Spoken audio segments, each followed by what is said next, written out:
Good afternoon, everybody. Welcome to this panel presented by Creative Europe Desk, the future of live music from immersive live performances to inclusion. As you can see, it's a special panel because we have a first, I think, on Eurosonic Noorderslag, because you can see Chris, our interpreter Dutch sign language. I think that's the way I have to pronounce it. And besides that, we also have some special artists over here, which I will tell you more about really shortly. My name is Amber Roner. I'm a host and journalist for several podcasts, also about the music industry. And I recently started a radio show at Radio 1 for Omroep Zwart. The Nacht is Zwart, the night is black. And this is the first broadcaster in the Netherlands who also is making a topic about inclusion and diversity in Dutch media.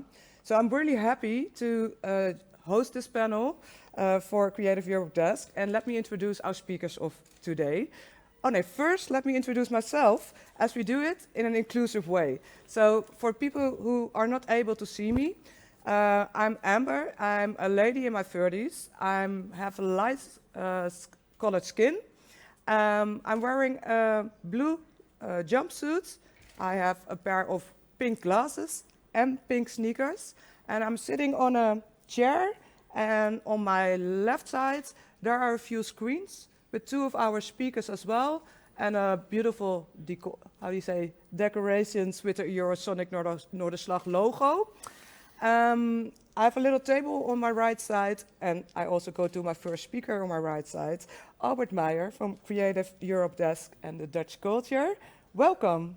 Thank you, Amber. Should I introduce myself? Yes, please. As well, Also in a similar way. Yes. I'm on the opposite side of the table. My name is Albert Meijer. I am a white man in my 30s, blondish hair, similar background as Amber, and I'm excited to be here. Yeah. So happy to have you here. We come shortly we come back to you. But also on my left side, next to the screens, there is another little table, and there are two people over here in the studio. I start with a lady on my far left, and that's Nikki Manuputi from Possibilized and also from the Revelland project. Nikki, welcome. Can you also introduce yourself? I'm happy to be here as well. Thank you. I'm Nikki. I'm in my mid-30s. I'm a woman with a colored skin. I'm also using a wheelchair. I have brown hair, brown eyes, and I'm wearing a red jumper at the moment. Thank you so much, Nikki. I'm really looking forward to talk to you about the Revelland project. So much to talk about. But there's another guy here in the studio. Really happy to have him from Antwerp, all the way from Belgium. Thomas Gijzen, you're sitting next to Nikki. You're on my left side. Can you please also introduce yourself? Yeah, sure. So I'm Thomas Gijzen. I'm the producer and drummer, and so I identify as he, him. I'm quite tall. I'm wearing a black turtleneck jumper with a blue vest. I'm really excited to be here and talk about the project, so thanks for having me. Yeah. Thank you so much. Then we go to our people online. There is Stephanie Singer, experienced designer from Bittersweet. Stephanie, you're on my left side, so I'm trying not to look back all the time. But Stephanie, please tell me, can you introduce yourself as well? Yes. Hey, I'm Stephanie. I'm sitting in London. I've got the sun on my face. I've got long blonde hair. I'm a white woman in her 30s, also wearing a turtleneck, which is a bit of a theme on this panel, I guess, because it's cold. And yeah, I've got a busy background behind me. I'm in my home studio space. Yep. Nice. Thank you so much, Stephanie. And then our special guest, one of our artists who is like also this panel all about, because Signmark, you're from Finland and you're the superlative of creative accessibility, what the topic is we're going to talk about. Signmark, can you also introduce yourself? And I would say up front, Signmark is Marco. It's a guy, and you will hear a woman's voice because Signmark is deaf. No, I'm not going to say anything more. Let's just hear from Signmark. Yes, thank you. I'm happy to be involved in this panel discussion, and I'm here in Finland, in Helsinki. There's snowfall, like it's snowing outside. I'm wearing a black turtleneck, and I have light brown hair, a little bit of a beard, and a little bit gray as well, but it has nothing to do with my age. It's only because I have 3 kids and life is quite hectic at the moment. Also the corona and how it affects all of my working life gives me gray hair, but I'm really a happy man, I have to say. Really nice. Thank you so much, Simon. Good to have you. And the turtleneck is a theme today. I'm not sure why. We had a little snowstorm in the morning here in Groningen. Let me also introduce Chris. You can, for people who can't see him, he's the one who's the interpreter sign language here in the studio. How should I describe him? He also has glasses. He's like middle height guy. This is really funny because he's describing himself now in sign language. Sorry, Chris, I do my best. He has a blue, how do you say, shirt with buttons. He has a little beard as well, and I think brown hair. Did I do that right, Albert? Do you I think so. Have you anything to add? No, that's all right. Yeah. Good job. Yeah. I think Chris is also nodding to me. Maybe it's in the language. Okay, let's start it off because Albert, you're here from Creative Europe Desk. Can you please let us know what is Creative Europe Desk? So I work for the Creative Europe Desk in the Netherlands. Creative Europe is the program from the European Commission funding the culture and creative sectors. So there's a lot of projects that are being funded through this program. Yeah. And one of the projects, of course, is Revelland. But how? Let me start to ask: why is this a project you want to fund? Why is this a project you really want to stand out with? Well, it's not my decision whether a project is funded or not. But we see in Creative Europe, it's a 7-year program. Last year, the new 7-year program was launched.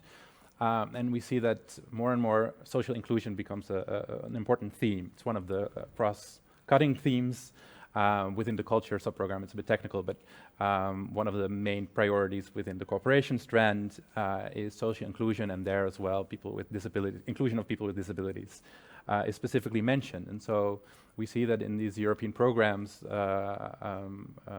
many projects or more and more projects on the inclusion of people with disabilities. Mm-hmm. What we've seen is that most of these projects, that up until now, not all of them, but most of them have been taking place within the sectors of theater and dance. So I'm very happy that we are presenting Revelland because I think the music sector has taken some steps, but there are definitely more steps to take, and I think Revelland is a really great example of that. Yeah, you also told me about a report which is worked on. Can you elaborate on that? What is it about? Yes. So there's another, I would say the biggest funded project up to date is a project run by the British Council together with several partners internationally. It's called Europe Beyond Access. And they have done a very extensive research and they published a report 2 months ago, which is a very inspiring report because it really, I think one of the main things that the report is talking about is that for many professionals in the performing arts, there's still a lack of knowledge, especially when it comes to performers or people on the stage. And so we've seen, or the researchers have seen that steps are being taken into making these venues accessible, or that the audiences with disabilities can come to performances. But this has not necessarily led to more people with disabilities on the stage, and so that's one of the main conclusions of the report. Yeah. And are there already steps taken, like to get more people on stage?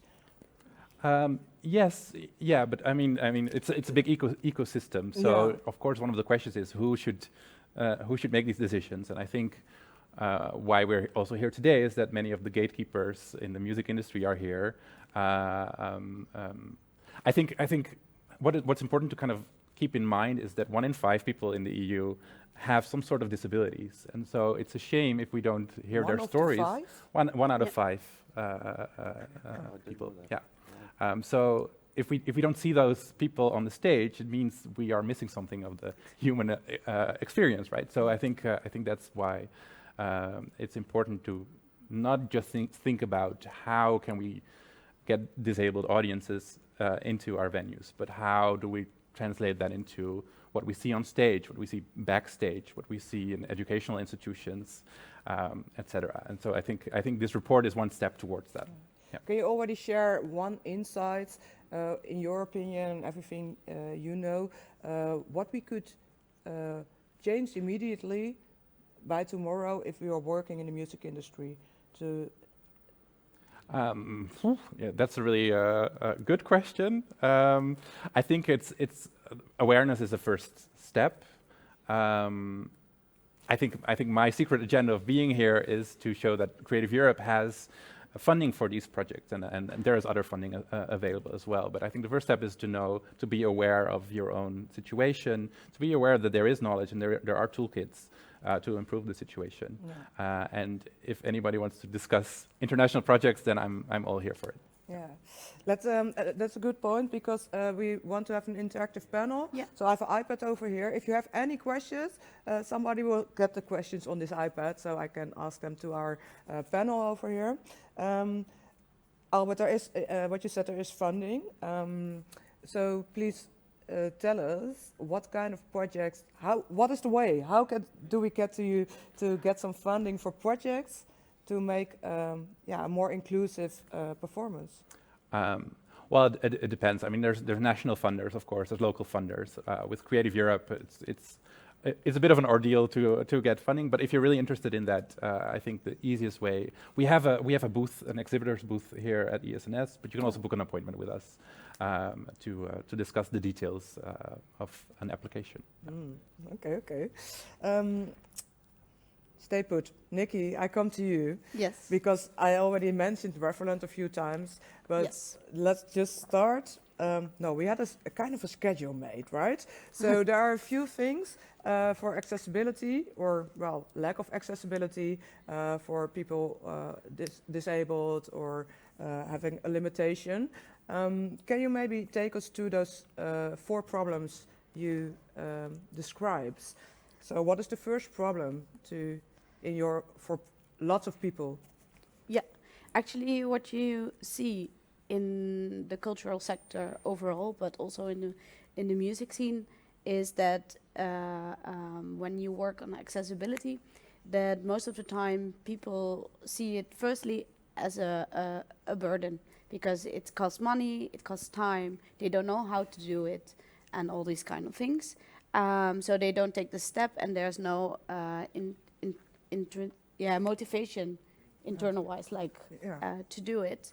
And that's something that's first creating awareness to change that. And but that's where it starts actually. And yeah, because I remember, I think Albert also just mentioned it, that like only putting a ramp or on a stage, or that's not enough to make it accessible for everybody. No, definitely not. Yeah. Actually, a lot of things, most things that's talking about physical accessibility, but I think there's way more, and we can aim for way more things, and to actually add value to a lot of different things, and also to the music scene.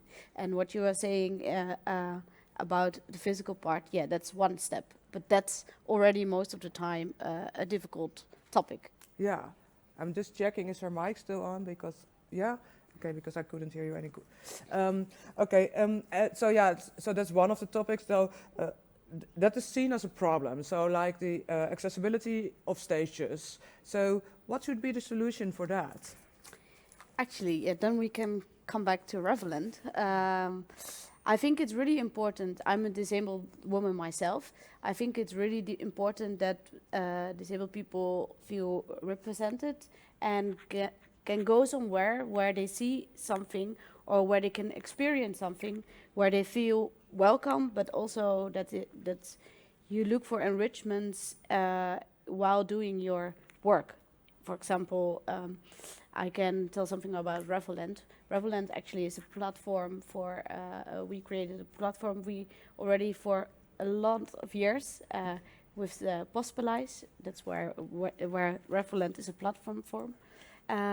We actually organize events for people with disabilities, where we take the limitation as an inspiration. So actually, for example, we have Sun City Festival, which is all over the world for 20 years already, where we took the inspiration from deaf people and people who are hard of hearing, and we actually made events accessible for them in a way that actually it's from added value for a lot of people, but not only for the deaf and the hard of hearing people, but in such a way that it can also be for interesting for hearing people, and that they can all experience it together. Yeah, so that it's like one crowd, and it doesn't matter who you are, where you're from, what maybe you're disabled, maybe not, but limitation is as an inspiration, so everybody can enjoy it. Yeah. Yeah. Take us back, the start of Revelland, of the project from Possibilized. What was the moment that you thought, okay, we should do something with it? I think for myself, I started later in this whole project, but what I know is that 2.5 years ago, I think after organizing all of these things for years for Sun City Festival, we Possibilize wanted to make a next step and aim for more enrichment, and how can we do that and experiment with that. So they created the platform Revelland, where we're going to talk about with the rest as well, because they were part of the project. So we will get in detail more about the experience of that. But that's to make the next step. And actually we named it Creative Accessibility. And that's something we will talk about more. But, for sure. And the experience as well. We talked a little bit last night as well. And for a disabled person versus an able person, what are the biggest differences in experience? For example, if you take yourself, if you go to a concert. Oh, for example, for me, a lot of people think when you have a physical adaptation in something that is inclusive, actually leads to exclusion. Because if you, for example, have a special separate stage for wheelchair users, as myself, people think this is an exclusive solution. But actually it's not, because you putting somebody away who can't be with their friends. I can't be with my friends because there's only one person allowed to come with me on the stage to watch, for example, a live show. So that's not what inclusion for me is as a disabled woman. So that's where we want to take steps. And actually what we are doing with Revelland, and also with to get back on creative accessibility, I actually want to show some pictures. Because what we do with Sun City, I will just shortly explain. We wanted to add value that the shows could be immersive in a way that it's accessible and people can experience it in a lot of ways actually. And also for multiple target groups, that's really important to say, because then that all people can enjoy it, but on a different way, because everybody experiences difference. But what you can see here, this is a picture of one of our Sun City events. We always try to work with visuals, because when you're, for example, we work with a lot of senses for our projects, because if you're, for example, deaf or hard of hearing, you don't hear the music, but you can experience music in another way. By example, by seeing a lot of things. Can you go back to the picture that we describe what's on the picture? So, because I learned that from you, and I think that's really important. So we see, I think it's a DJ, a guy with blonde hair, and he has headphones. He's standing behind a mixed table and a laptop. You see a lot of spotlights, I think 8 or maybe 10. There's a drum. And there are some microphones. Who is the DJ? Do you know it? I forgot the No, name. no worries. But there's a DJ on a stage with a lot of lights, and he's doing a set. Yes, and what I remember from this performance, especially that the music is also really loud, so that for people who are hard of hearing or are deaf, could really feel the bass. Ah, And then we here, this is a project we did not so long time ago, and we had put added value actually to put dancers on stage, so then they can express them, and people who can't hear or are hard of hearing, with the visuals all together, they can in a way, make their interpretation by the dance. yeah.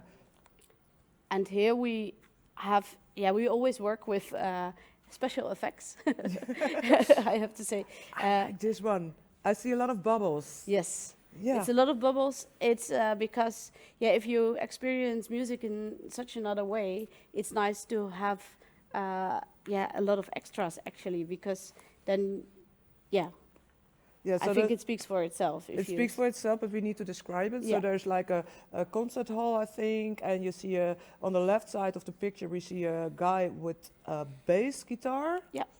I'm counting I cannot really see it. I think it's a bass guitar. He has, he's quite tall, and you see on the right side, I think it's taken from the stage, so you see a few people having fun, I think dancing. Two guys I see, one with gray curls, and a lot of bubbles. So the whole arena is full with bubbles. Yeah. I love bubbles. And this is one interesting. What we always aim to do as well. This is an example of creative accessibility, because you add something to music. You see over here, if I describe it, you see a little flower. It's called Szechuan, and you see something in a little, round box. And the thing is that people, before the performance starts, they get the message. Okay, you have to eat the little flower. Yeah. You have to put it in your mouth, and then the music starts. So you experience the music with a taste in your mouth, and then, yes, it will do something with you. Actually. Nice. Really cool. And lastly, we have a picture here that's actually from Reset, where we're going to talk about soon, from Krank. This is one of their dancers, and this is a dancer with a disability from Platform K. He will tell more about this, but we try always to involve people. I always say nothing about us without us, so it's really important to take that with us as well. Yeah, this is a beautiful picture. Thomas, I would say Krank. You're co-founder of Krank and also producer and drummer. Can you maybe tell what's on the picture? Yeah, sure. So in this picture, we see Yuki. Yuki is a dancer. And I believe this actually was during the one of our rehearsals, not on the show itself. In total we were 6 dancers, 3 people with disabilities and 3 professional dancers. That's the picture. I think it was taken at the Single in Antwerp. Yeah. Yeah, and so it's on a stage with a really beautiful orange yellow, like the sun is coming up background, and Yuki is it's like really expressive. I cannot really describe it, but with a really ponytail, like he's just doing his head up and down. So the hair is really like a long ponytail is going, how do you say, around, right? Yeah. Right. Yeah, it's an amazing picture. Really, thanks for sharing this, Nikki. What I need to ask you, for the mission of Revelland, I think you already mentioned it, but maybe we can make it really clear. Yeah. The mission with the Revelland project, what is it? Okay, the mission with the Revelland project is actually to inspire people and hopefully with this project to aim for more enrichment and added value for multiple target groups who can enjoy music in such a way on their own perspective, but all together. All together. Thank you so much, and this is really amazing, and that's also something. If you're looking or listening to our panel, please also look in the chat because there are some of our colleagues who are mentioning the websites, and if you want more information, please reach out because it's really important for the future to make a more inclusive way of thinking about live music. Yeah. I think, Nikki, we also need to mention that because there's also an opportunity, right, for bands who are making music now for the industry. Can you elaborate on that? Yeah, I can elaborate on that a little bit because there is an opportunity because it's an ongoing thing. It's something that is evolving every time. We've learned from this project. We also had to do a lot. I mean, the corona happened, so it was really interesting how we had to adapt all the time. But this is not something we're gonna stop, and we are always, we say we are learning and we are experimenting and exploring, and that's what we want to do in the future as well. So the Revelland project will go on in the future, and if you are interested or want to talk with us about it, because we just now have a certain amount of time, but we can explain a lot about it. So yeah. Thank you. Albert, how do you listen to this? Because you already are, you already know everything about it. But now here, this is the first time we're talking out loud in the open at your Sonic Noorderslag. What do you think about it?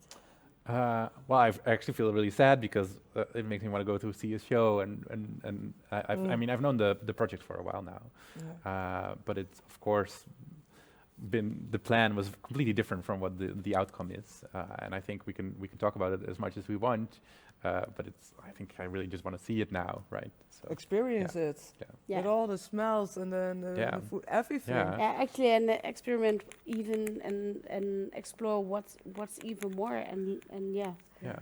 I think what is really cool is that it's like this Gesamtkunstwerk, right? So like all the senses are tickled. So and I think there's even more if you speak about creative accessibility, what we can explore. And I think it's really what I want to say is that is really important as speaking as a person with a disability for myself, that actually in the cultural sector, that's where you can go for stories or give this enrichment and really, how do you say, where you can trigger people or like make stories together. And I think it's really important. And if you don't see them or you don't include them and they are not coming to your show because they don't feel represented, it's not going to happen. So you have to start somewhere. Yeah, amazing. We go to London, UK, Stephanie, because you're also involved in Revelland as an experience designer, Bittersweet. Can you maybe explain what your role was? Yes, totally. So I guess I would describe it by the mission of Revelland is kind of to explore how in creating immersive experiences or thinking immersively, we can create creative accessibility. So it's about saying to a band, okay, yes, you're musicians. This is something you excel at already. You know how to play your instruments, you know how to produce, you know how to perform. But what if we ask you as a band to take your minds broader than music and to say everything involved from the minute that your audience find out about you to the minute that they come to your gig, to the minute that they leave your gig, this is all part of your compositional exercise. So how can you as a musician approach your entire gig experience like music?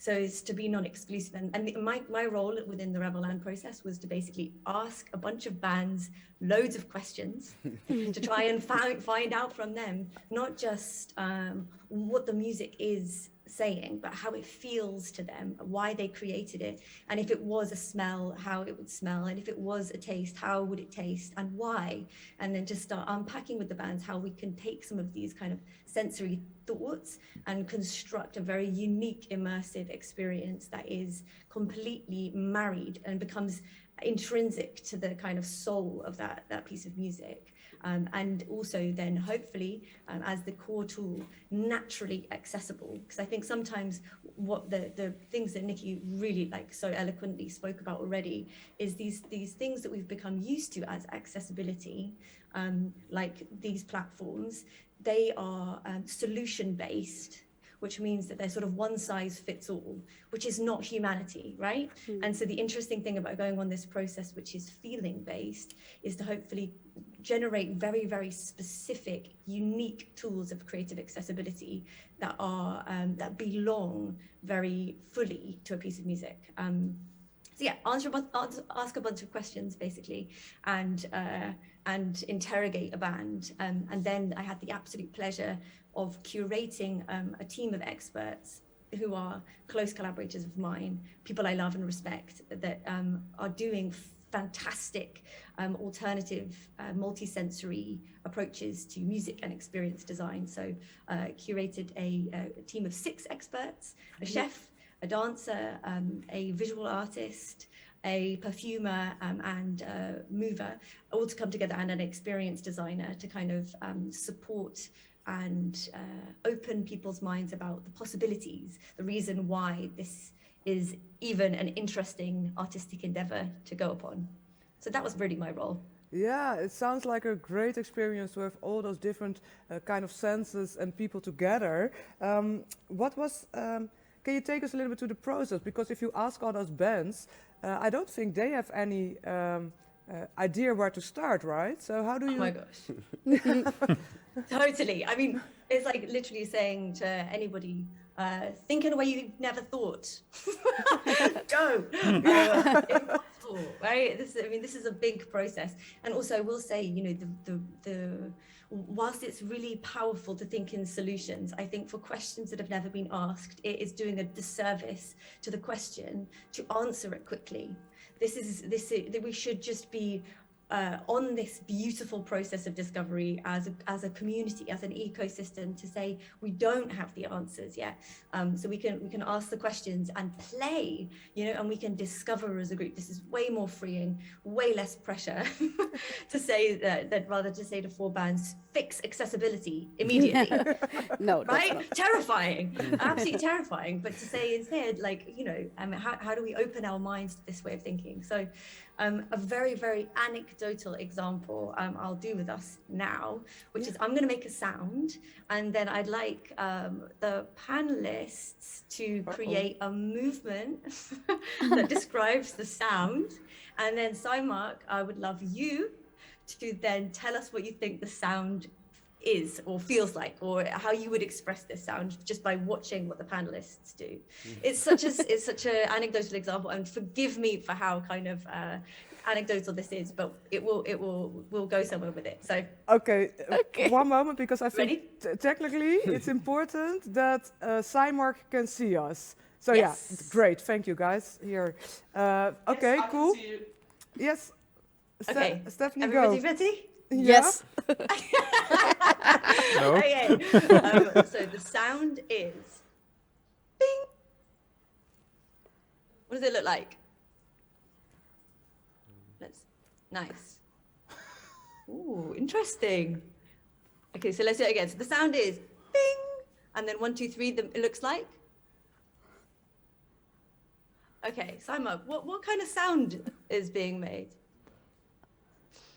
Well, it's something like quite sharp, or maybe some sort of a bell. There's like this resonation, some kind of like trembling, I think, in the sound as well. That's what I got. I would say accurate. Beautiful description. Okay, so this is, like I say, very anecdotal, and I'm not suggesting any musicians out there suddenly go, okay, I'm going to take every single sound I ever make and now make a kind of like a punctual description. I mean, you could do that. That's synesthetic thinking, absolutely. But if we just, for a second, remind our brain and bodies that our senses are not divided. We have this very antiquated way of thinking about our senses because we've got eyes, so we're like, this is sight. We've got a nose, so we're like, this is smell. This is this is taste. This is hearing. It's very basic, actually. Yeah. Very basic way of understanding. And I think part of the tool of accessibility is to say, just be rooted in your perception for a second. We perceive as a sensory body, right? Our senses are completely interlinked. From a neurological perspective, this is true. We hear, feel, smell, see, sound. So rather than being obsessive about this division of the senses, how is it to think fully sensory? How is it to think that we can use these tools to support what we want to say? And then the process of creative accessibility doesn't become auto transcriptions, which are useful, right? But this doesn't, if I am to describe the Mona Lisa, it's a portrait of a woman with a crooked smile. Does this convey the Mona Lisa? No, right? It does not convey the Mona Lisa. So it's like, how can we think more creatively to accept that as part of art, what we are doing is conjuring a feeling which is ineffable. It connects to our bodies, our emotions, our past, our present, our future, our bodies, our senses. So it's like arming people with imaginative tools to go beyond a literal explanation of art to mean creative accessibility, and to be creative with how we evoke the same feeling of the artwork. Yeah. Wow, Yes. that's really amazing. It's also really inspiring, but yeah, also a little bit scary because there's a lot. Yeah, you know, there's a lot to do already. This is really new, I think, for a lot of people. Maybe, Thomas, you can elaborate a bit because you're an artist and you work together with Stephanie, right? How was it for you? Yes. So, well, as everyone heard, like Steph say before, you know, the team is amazing and full of experts, you know, so it's extremely inspiring. And, you know, there are so many possibilities, so many things, like so many ways that you can go. So it was really helpful to get all of these questions, because you begin thinking about the process and about how you see it and how you want to develop that, right? So, yeah, I mean, really interesting and really nice to work with everyone on this project. And yeah. Yeah, tell us a little bit because you made a whole show and we're gonna see it after the pandemic. Where did you start? So, well, maybe it's interesting to know, you know, how our music feels and how it is, right? So, with Grank, we're like really inspired by the subgenres in England, like, you know, heavy basses. There is loads of energy going on. So these are all, you know, aspects in music on which we can like work, you know. So we began linking with dancers. So the goal was eventually to build like a multi-sensory, like an immersive experience show. So we need to trigger something that we can, you know, see, hear, smell, and we work with speech as well. So we work with like a theater maker, and there was like this story going on, inspired on Oedipus, the body and the members. And so we have like 4 resets in this in like the full show on which we work on, and there's like a different energy going on in every reset, which, you know, in these times of Corona is something we could like definitely work on, because it's like about, so the theme is about isolation, individualism, and the urge of connecting and working with people, and especially people with disabilities, because we are building like an immersive multisensory show, right? So not only in the creative process, but in the outcoming as well. We were like massively inspired by some dancers, which had already some experience in the artistic world. And so we work with them one-on-one, but also in group through collective improvisation. Yes. You know, a really nice way to get to bond with these people, and you know, to think about like the full process, and to think about the development of the storyline, but as well on like how we can communicate on a higher level, if you will. So, I mean, there's so much to talk about, you know. Maybe we can show a little bit of what we Yeah. have a little video. We have a little Right, right, video. yeah. But that'd now be at good. least you explained a little bit about what we're going to see. Yeah. Let's watch the video. We have hidden our smiles. We've been staying inside. But now we are outside, taking the time to reset. Dark is my space, dark nighted. Why there's no space here is so crazy, ain't it? Diamond purchase, steps and figures, my back polluted. Now they got me moving now, from silence to a solid back. Am I crazy? Thinking you got all of me, yeah. From my mind to my body, to my motto. Am I crazy? Thinking you could wreck it all. From my mind to my body, to my motto. Yeah, that was a short sneak peek. Yeah, really amazing. I'm looking forward that we can actually see this and experience it. What do we smell? Sorry? What do we smell? Yeah, no, good question. So, you know, the full show is built out of 4 resets. So we took like 4 different smells. And in the beginning, we began with vanilla because, you know, it's a really soothing smell, and everybody like sitting down and experience this show is like at ease and feels comfortable. You know, that's always a good beginning, right? So then we go to the second part, and in the second part, the music gets like pretty fast. It's like drum and bass and like footwork is a big inspiration for us. And so there are some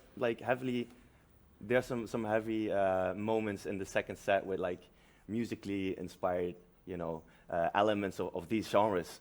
So in the second reset, we go to like this metal scent, right? Okay, Which is like, it's this kind of, it brings this kind of twisty feeling, you know, in which you feel uncomfortable, but then the visuals are so bombastic and have like such an impact with it as well. So that's the second reset. So we have vanilla, we have this in the second one metal. Then in the third one, we want to take it back. So there is this smell, it's called Malmö. It's actually a city in Sweden. So it's really relaxing. You could think of like some smells in particular areas and maybe like wellnesses, you know, really at ease, take it back and relax like fully. So the music in the third reset is much more open. A lot of ambient sounds, you know, so the dancers are bringing some contemporary art on that. And then in the end, in the last reset, we used leather vanilla to have like a little bit of taste from the vanilla as well, but in a more soothing way, just to build it off a little bit, you know, have a nice ending to it. And so yeah, that's for the smells. Really amazing.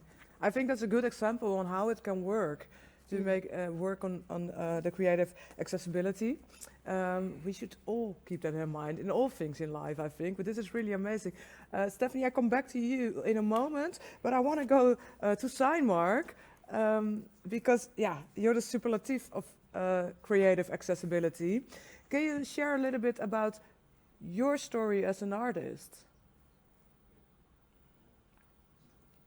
Okay, yeah.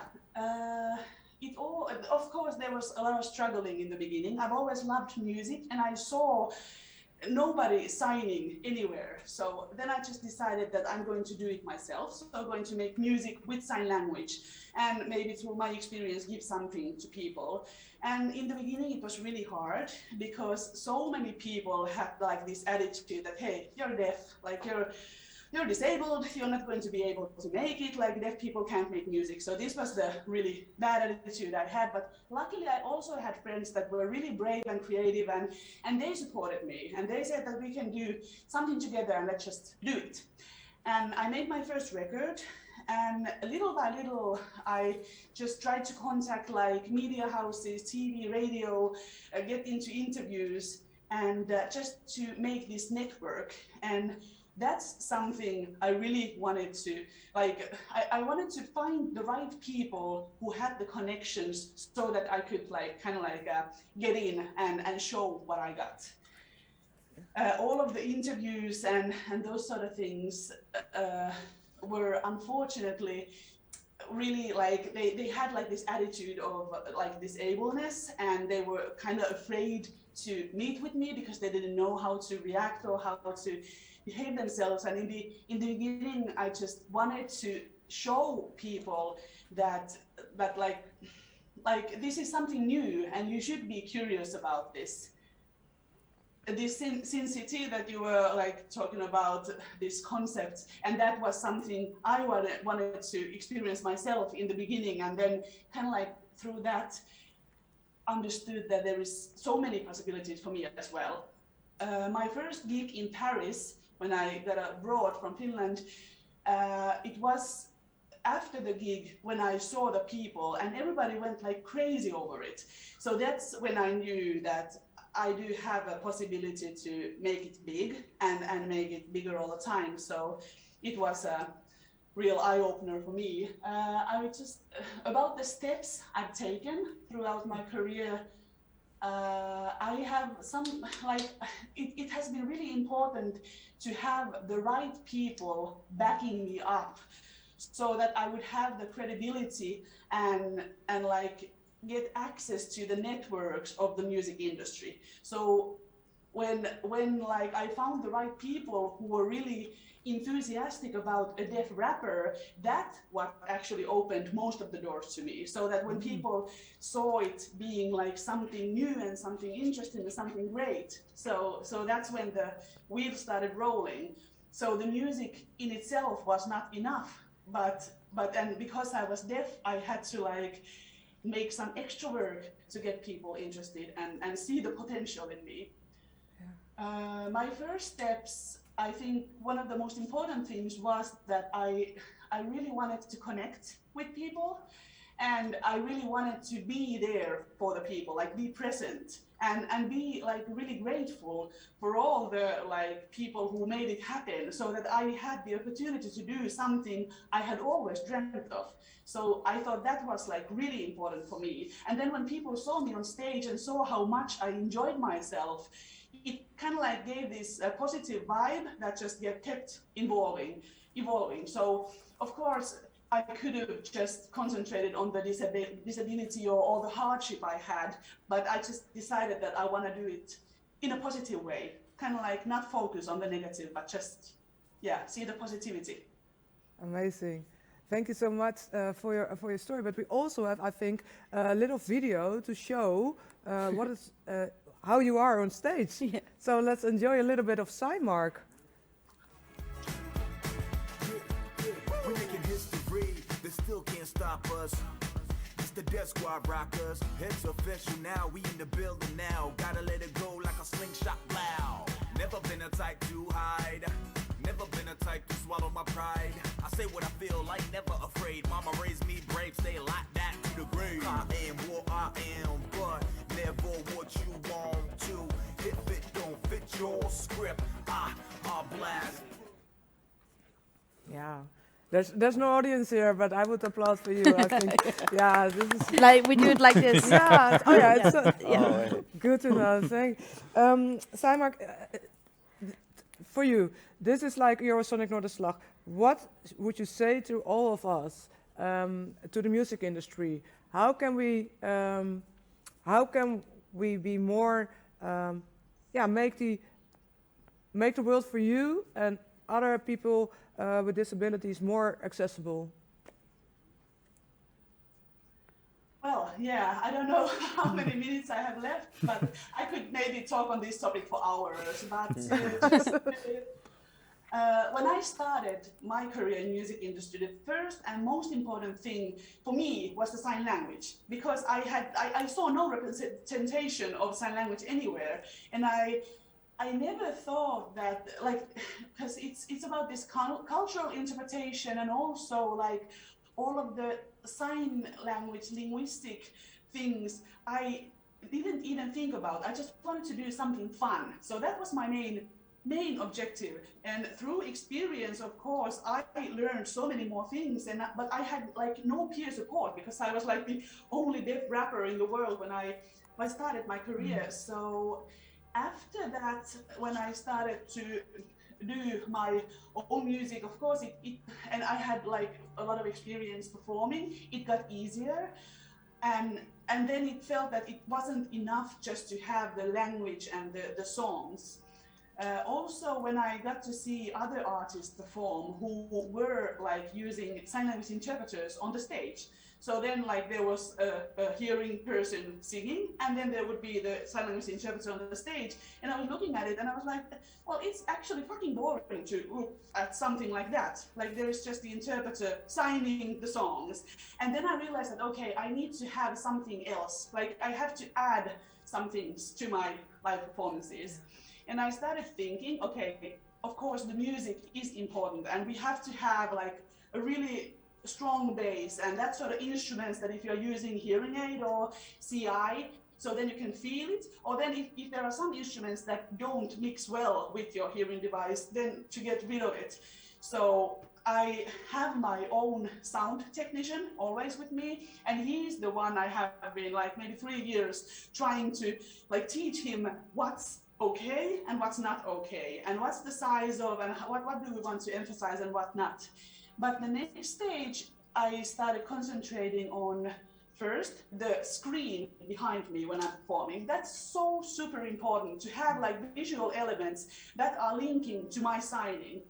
So if I'm talking about, for instance, driving a car, then I want to see something to do with that, like maybe a motor or some smoke or something that you can kind of like connect to that. But the smell, that's actually something I really have to take into consideration because I loved what you were talking about, the like adding the smells to the music.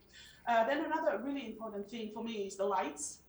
So people sometimes forget that with the color of the light, you can convey feelings as well. Yeah. Like blue is like symbolizing maybe coldness and red hotness and so on. And maybe some like you can also just like connect the lights and the colors into the world of sound, which is really interesting to me. Also, having a video screen, you can use it in so many ways.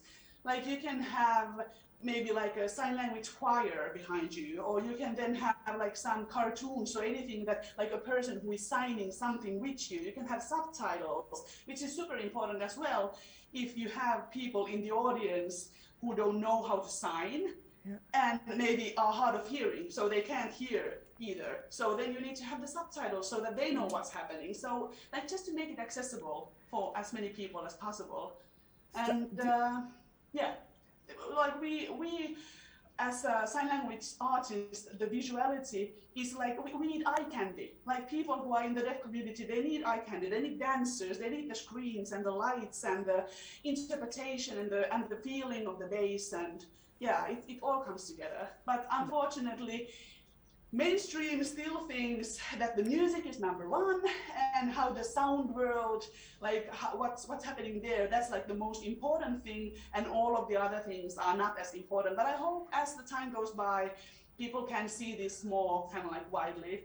I started 15 years ago, and I was studying these things, and I like animation, 3D things, and these sort of things I dreamt of. To having a 3D performance. But back then it was just impossible. There were nobody who knew how to do it. Of course, today it is possible, luckily, but yeah, so. Thank you so much. This is already really insightful. We got a few comments as well in the chat, I think more, but a few I want to share is like, Roman says, chapeau to everyone involved. This is a very inspiring panel, so thank you all. Kristen says, thanks for providing such inspiring models for this necessary change. I think it starts with all of us to get this change, so thank you all for sharing your story. Ronald says, how unique to see actually two people signing on a music conference. Yeah, just remember, this was the first time. This is the first time we're doing this. I slowly go to wrapping up, unfortunately, but I start with you, Stephanie. One more question. You have, as an experienced designer, can you share one insight with us, all of us, after all things already said by Signmark, but is there one thing we can do immediately tomorrow? Where should we start?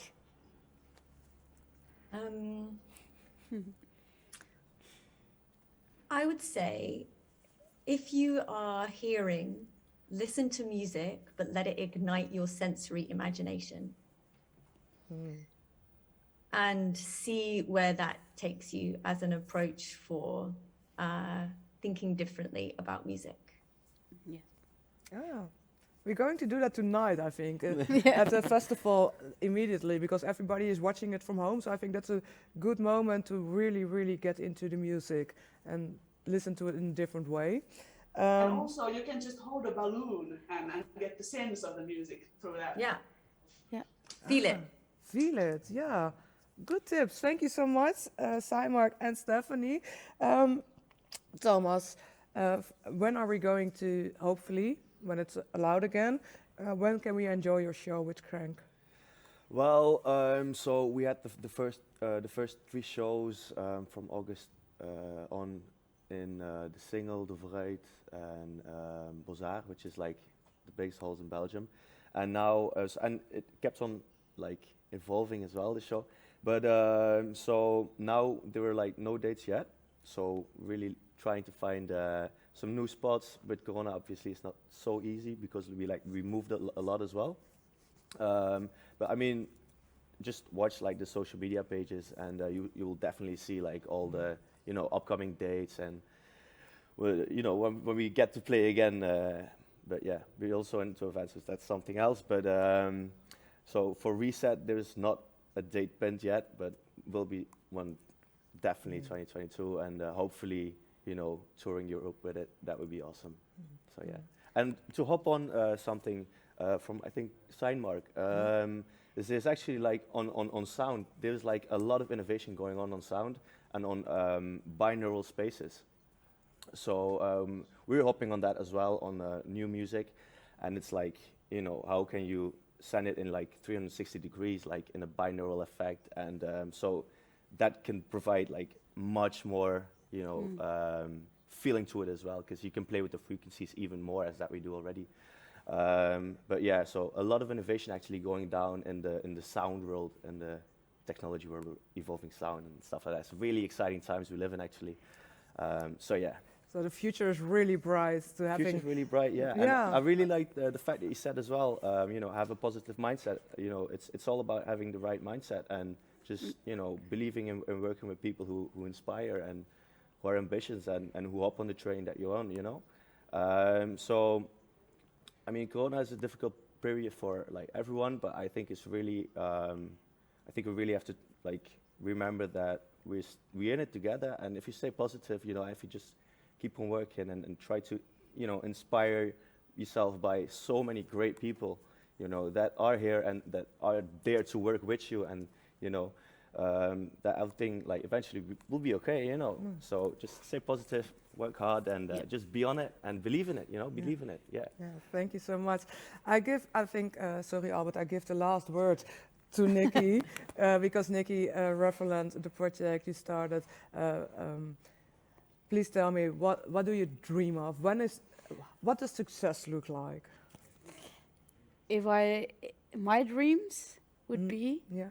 if the music scene and the cultural scene in any way is a real definition of how society looks like, and that everybody can be there and can be heard and can be seen, and that we are all one and not different groups, and that the minority groups can experience this together, and that there's no judgment or anything anymore.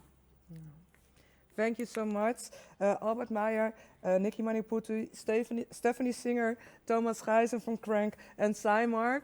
For everybody who's watching, please be inspired.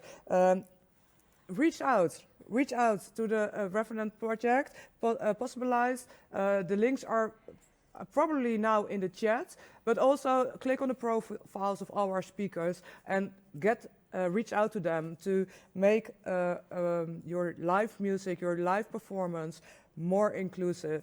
We had a few now examples of how it works, and I know it is a lot to think about and how to start, but everybody here in this room and on the screens in London and Finland, everybody wants to help to make the live performance more inclusive. So it's like a really it's all about creative accessibility for everyone, and I think this is a we are first here on for Eurosonic Noorderslag that we did it like this. So thank you all. Also Chris, our interpreter over here, and also I don't know her name, the interpreter of Cymark. And I want you all, thank you all for watching.